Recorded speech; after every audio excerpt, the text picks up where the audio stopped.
On the spot news media, we got the latest news. We don't care about the views, we just representing right. Put local news internationally every night. On the spot, wave that Jamaican flag from left to right. Let's get it right, y'all know the type.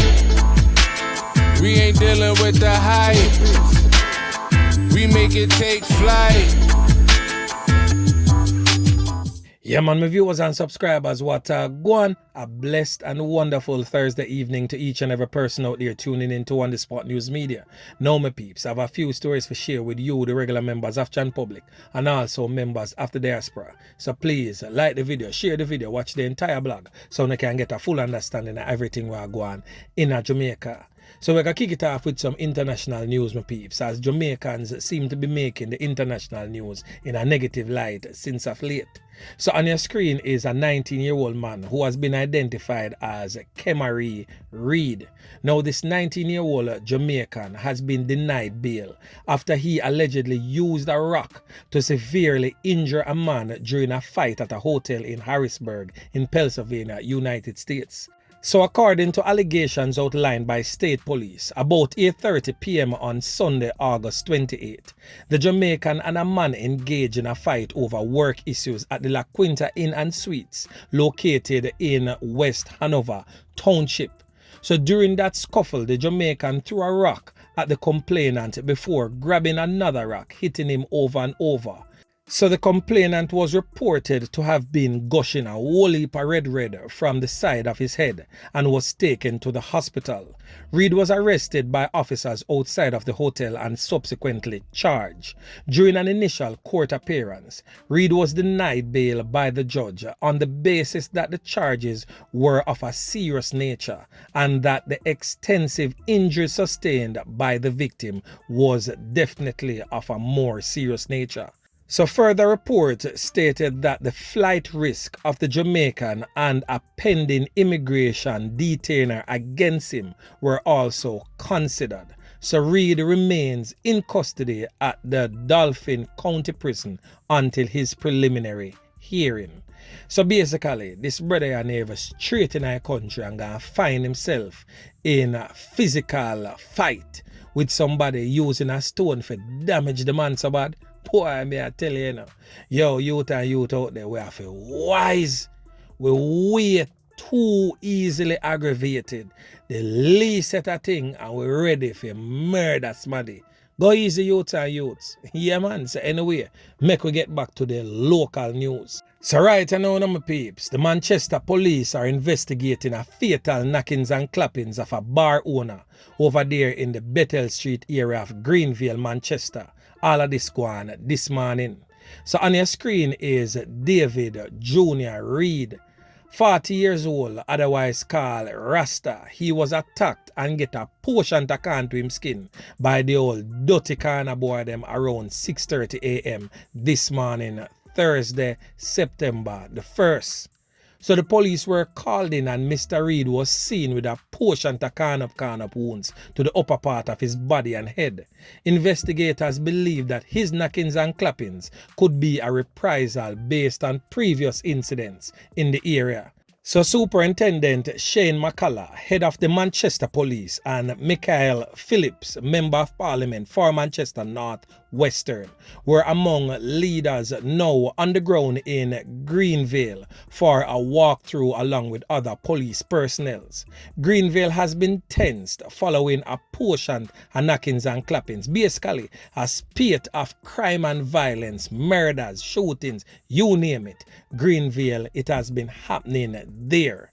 So basically, that definitely is a cause for concern. So the regular members of Chan Public living in Greenville, if you don't have any information surrounding not just the loss of life of the brother with them call Rasta, but any other type of incident of similar nature, please work with the squad of them so the squad of them can help you alleviate the problems we are plaguing the community. Yeah, man. So anyway, make we continue.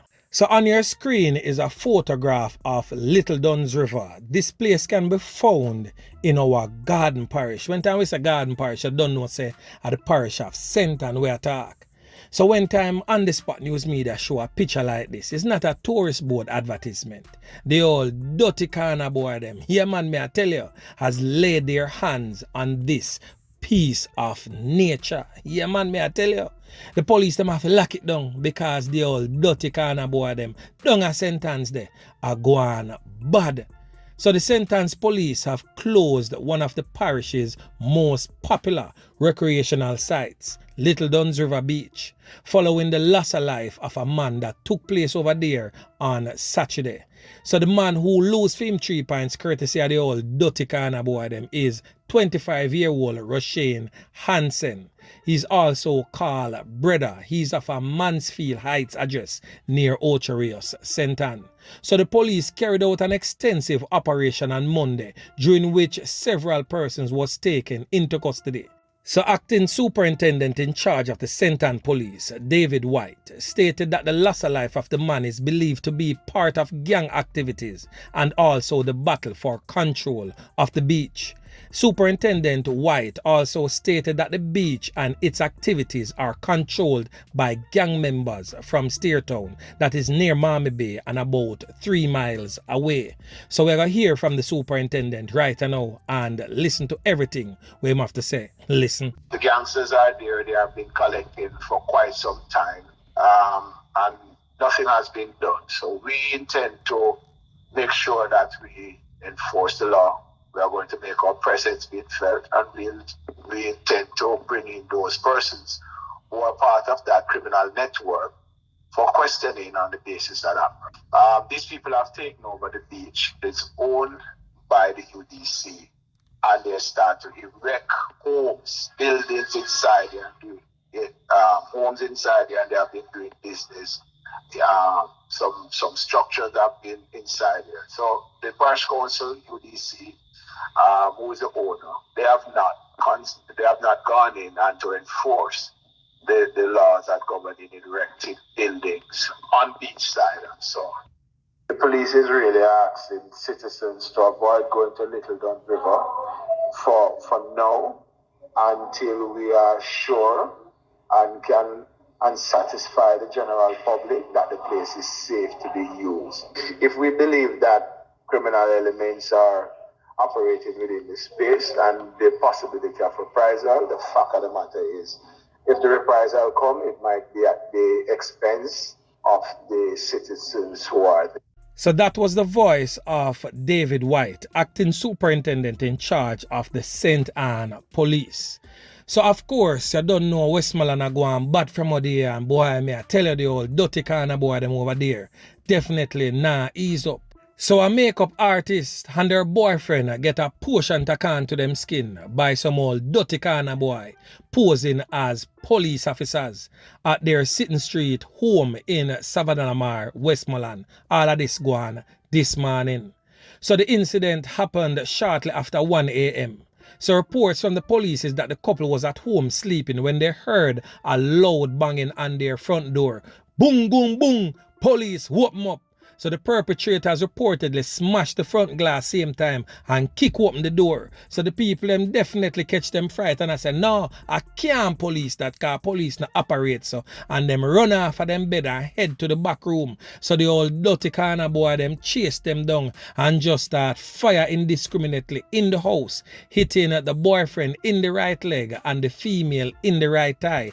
They managed to escape and sought refuge at a neighbor's house. The gunmen subsequently fled on foot in the area.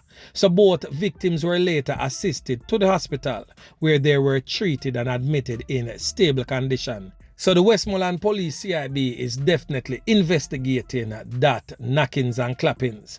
So we're going to talk about one last thing before we leave right now. Very important. So no need for stay tuned and watch all of this. So on your screen is Lloyd Distant. He's the chairman of the Crime Monitoring and Oversight Committee, CMOC.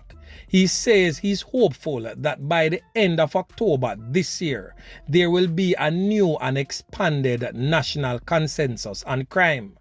Distance says a series of meetings are underway with government and opposition alike, as well also the civil society groups, and this is aimed at strengthening and deepening the focus on setting new targets. So we're going to hear from Mr. Distance right now as he relates the plans and strategies to come.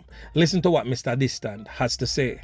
Steps we're going through, we're identifying a more detailed set of activities to measure things that we can hold the government's feet to the fire, to delivering on, and of course for the opposition to support as well. We have set a timeline of about 2 months, a month and a half, 2 months to try to get there. We're now been having a series of meetings with the minister, and he's bringing in a wider team to speak about what are the more specific things. We've actually asked him to provide some resources. We expect that by the end of September, we'd have re-engaged the opposition with the new set of proposed targets. We're re-engaging the partners to ensure that they're signing off on the consensus, and we hope that by the end of October, we'll have a summit similar to the one that would have taken place in August 2020 for all the stakeholders to sign. We know how it is. As Jamaicans, the first thing that we are looking at when we speak about crime is the homicide rate, and we're looking at it every day.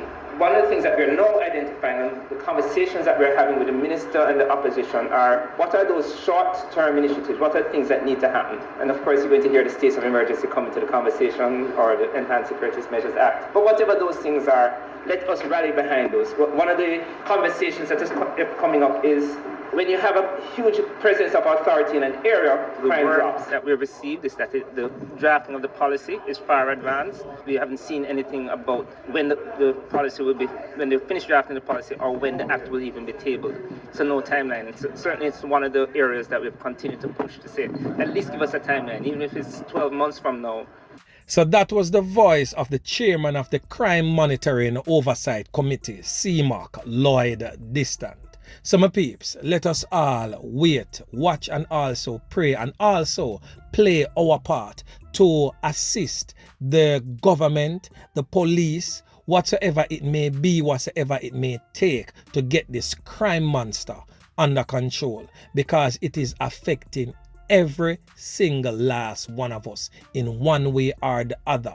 Some of us more than some because of our belly pain, our mothers are cry, our sisters and brothers are lose them 3 pints. But for even the business sectors who now lose a family member, they are losing heavily financially because of the crime situation in our country. So we need to come collectively together as Jamaicans. It is affecting each and every one of us, maybe differently, but affecting us nonetheless. So anyway, my peeps, remember to like, share, subscribe to the channel. Stay tuned to On The Spot News Media as I continue to bring you fresh news and updates in subsequent newscasts. On The Spot News Media. Yeah, man.